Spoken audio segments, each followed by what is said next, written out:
Channel అండి. Bottom చేతి వంట స్వాగతం. పాల తలుపులు ఎలా చేసుకోవాలని నేను చూపిస్తాను. ఫస్ట్ వాటర్ పెట్టుకున్నానండి. ఎలా పొట్ట కలుపుకోవటానికి పొట్ట రెడీ చేసుకున్నాం. ఫస్ట్ దాన్ని ఎలా చేయాలో చూపిస్తాను. ఫస్ట్ వాటర్ పెట్టుకున్నాను, తర్వాత ప్రాసెస్ చూపిస్తాను. 2 టేబుల్ స్పూన్ బియ్యం పిండి తీసుకుంటున్నానండి. ఇంట్లో దీన్ని వాటర్ పోసి కలుపుకోవాలి, చూపిస్తాను. 2 టేబుల్ స్పూన్ బియ్యం పిండి వేసానండి. ఇదిగోండి 1/2 టేబుల్ స్పూన్ మైదా కలుపుతున్నాను. ఏంటంటే పాల తలుపులు ఇరక్కోకుండా గట్టిగా ఉంటాయండి, జిగురు పట్టి, అందుకని అలా కలుపుకోవాలి. వాటర్ పోసి కలుపుకుందామండి. ఇది పలచగా దీన్ని మీరు ఉండలు లేకుండా కలుపుకోవాలి.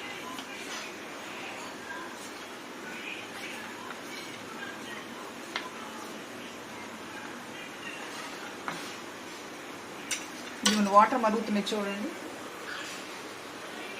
వాటర్ మరుగుతున్నాయి. ఈ వాటర్లో కొంచెం బెల్లం వేస్తాం.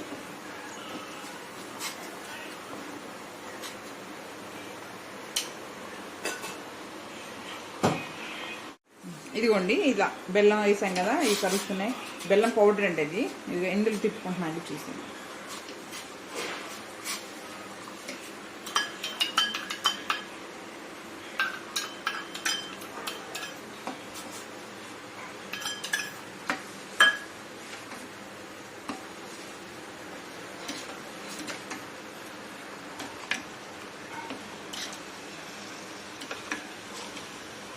ఇదిగోండి ఇది ఎలా మరుగుతుందో చూడండి. ఇలా ఉడకాలి ఇది.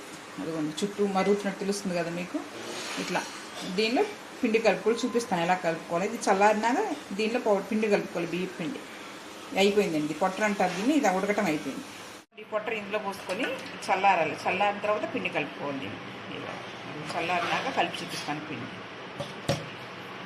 పొట్ట చల్లారిందండి. బియ్యం పిండి వేస్తున్నాను నేను.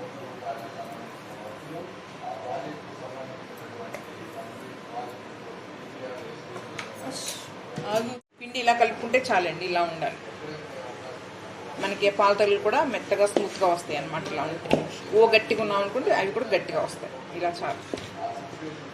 ఇదిగోండి పిండి ఇలా అనుకొని ఇలా గిద్దలో పెట్టుకోవాలి. పాలు మరిగినాక దీన్ని నొక్కోవాలి. మరుగుతున్నాయి పాలు.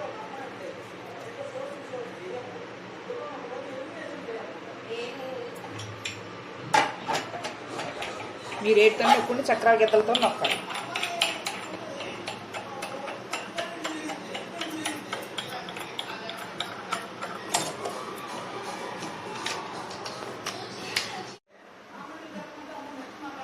పాలు వేడి పడ్డాయండి. మరటాన్ని దగ్గరికి వస్తున్నాయి. ఇవి వేస్తున్నాను చూడండి. ఇలా ఉండలు పడుకోకుండా ఇట్లా ఉండేటట్టు.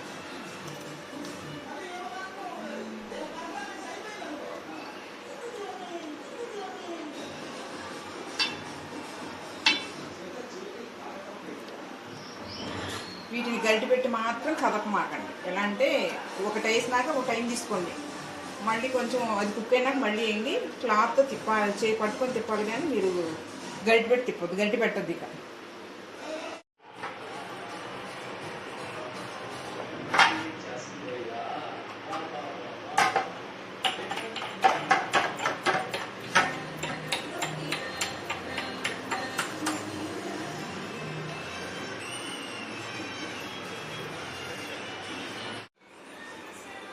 రెండు 3 నిమిషాలు టైం తీసుకుని ఒక గిద్దని నొక్కటానికి అంటుకోకుండా ఉంటాయి.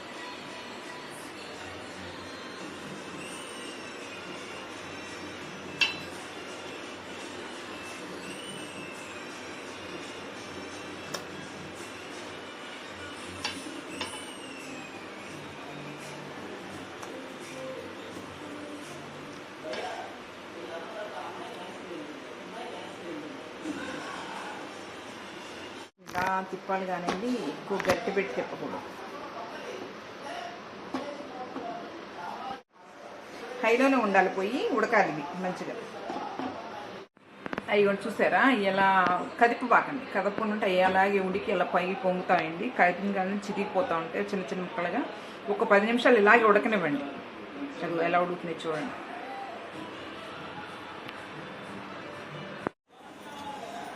ఇవ్వండి చూసారా ఎలా ఉన్నాయో. తిప్పకుండా ఉంటే అట్లా ఉంటాయండి. ఇంకా కుక్ అవ్వలేదు. అయిపోయిన దగ్గరికి వస్తున్నాయండి. వీటిని అయితే ఇలాగే తిప్పుకోవాలి. ఎప్పుడన్నా బెల్లం వేసినప్పుడు ఎప్పుడన్నా ఒకసారి గరిటె ఊరికే టచ్ చేయాలి, కానీ ఎక్కువైతే తిప్పుకోవాలి ఇట్లాగే. పాకం పెట్టామండి అవుతుంది. నేతిలో వేయించుకుందామండి. జీడిపప్పు బాదం పిస్తా వేసుకుందాం అండి. జీడిపప్పు పిస్తా పప్పులు వేయించుకుందాం. ఈ నేతితో అందులో పోసేసుకోండి, ఏం కాదు. ఇవైతే ఉడికినాయి. ఇలా మీకు తెలుస్తుంది ఎలా అంటే అది ఉడికినాయి మీకు తెలుస్తుంది మరి, లేదా పిండి పిండిగా ఉంటాయి. ఇందులో బెల్లం యాడ్ చేస్తాం, పోస్తాను. ట్రైనర్తో వడగట్టుకోండి. దీని తీపి ఏమైనా చాలపోతే మళ్ళీ బెల్లం ఇవ్వకండి, షుగర్ వేసుకోండి. ఎలా అంటే అవి తిప్పేటప్పటికి మళ్ళీ ఇవి ముక్కలు అయిపోతాయి. ఎలాంటి ఒకవేళ బెల్లం విరుగుతుంది అని డౌట్ వచ్చిన వాళ్ళండి సోడా ఉప్పు వేసుకోండి. కొంచెం తినే సోడా వేసుకున్నారంటే బెల్లం విరగదండి. యాలకుల పౌడర్ని వేసాక కలుపుకుందాం ఒకసారి, కొత్త కలుపుకోకుండా. యాలకులు కొంచెం ఎక్కువ వేసుకోండి, సువాసన హెల్త్కి కూడా బాగుంటుంది. యాలకులు పంచదార కలిపి పౌడర్ చేశాను.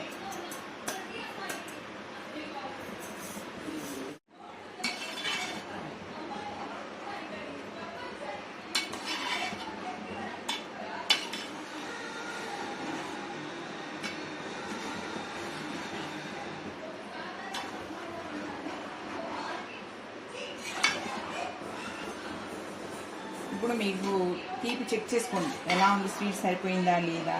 చాలపోతే కొంచెం షుగర్ యాడ్ చేసుకోండి.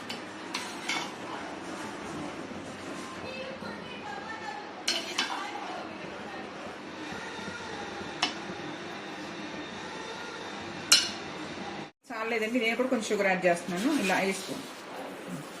చాలా ఇంతే అయిపోయింది. లైట్గా పైపైన కలుపుకోండి, సరిపోయింది.